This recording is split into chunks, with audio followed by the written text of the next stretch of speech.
She'll never know. She'll never know. More than likely you've had a little Tex-Mex before, but have you ever had a Tex-Mex experience? Though this experience may not fatten your belly, it will definitely fill your soul.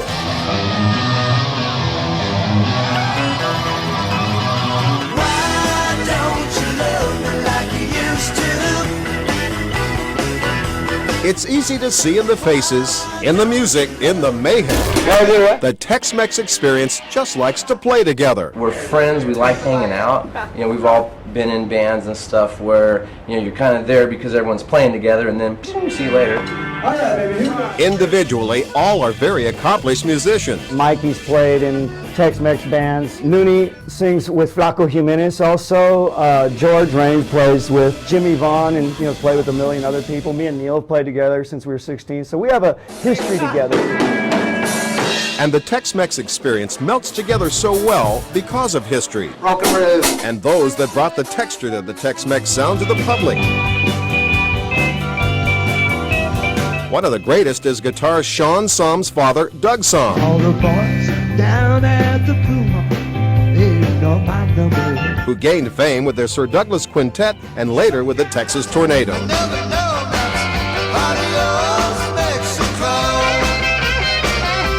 Doug Sahm was a legendary Texas figure who basically in his own way kind of cultivated a lot of people helped, but he had this rock and roll hippie mix with a roots sound that became this certain style of the Tex-Mex sound. Doug Sahm was always a great musician. When he was 8, the Grand Ole Opry wanted him for their shows, but his parents said he was too young. He sat on Hank Williams Sr.'s knee at the Skyline Club in Austin a few weeks before he passed away, and just all this great stuff. Shawn grew up in Texas and California following his dad to gigs. They were always good buddies, which led to Shawn making his debut on the cover of Rolling Stone with his dad in 1968. Shawn always felt privileged to grow up surrounded by the greats. He absorbed as much as he could. When he was 13, he joined his dad's band and was soon writing music for them as well.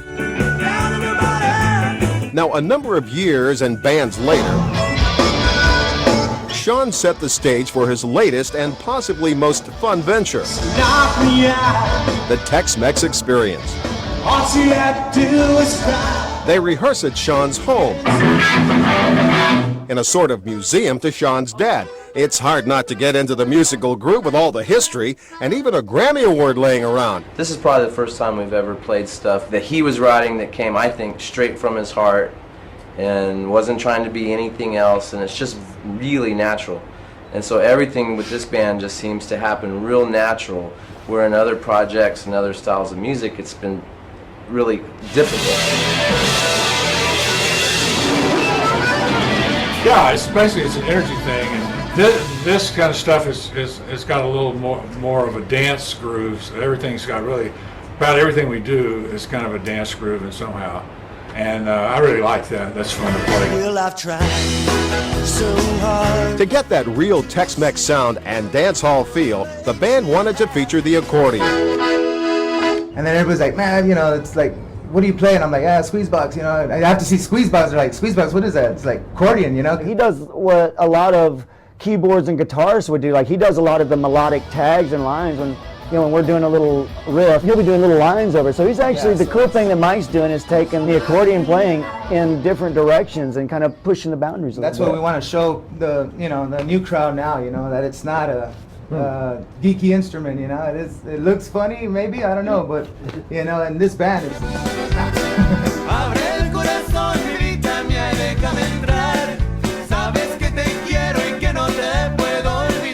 Together for a little over a year, the Tex-Mex Experience opens for the likes of the Los Lonely Boys and George Cray. We're a new band out proving ourselves, man. So for the most part, we're going up cold. George makes jokes about, wow, it sounds like, you know, they're treating us, the crowd sounds like we have hits, and we don't have any hits yet. We're a new band. Thank you very much, ladies and gentlemen. That's the reaction we've been getting. Now, when that happens, you know, that makes you go, great, man, we're on to something, and they get it. And it kind of goes back to like my dad and Flacco and all these guys. The crowd's always got it. The audience always have wanted real music. It's just the audience and people who love the music's agenda is different than the music business.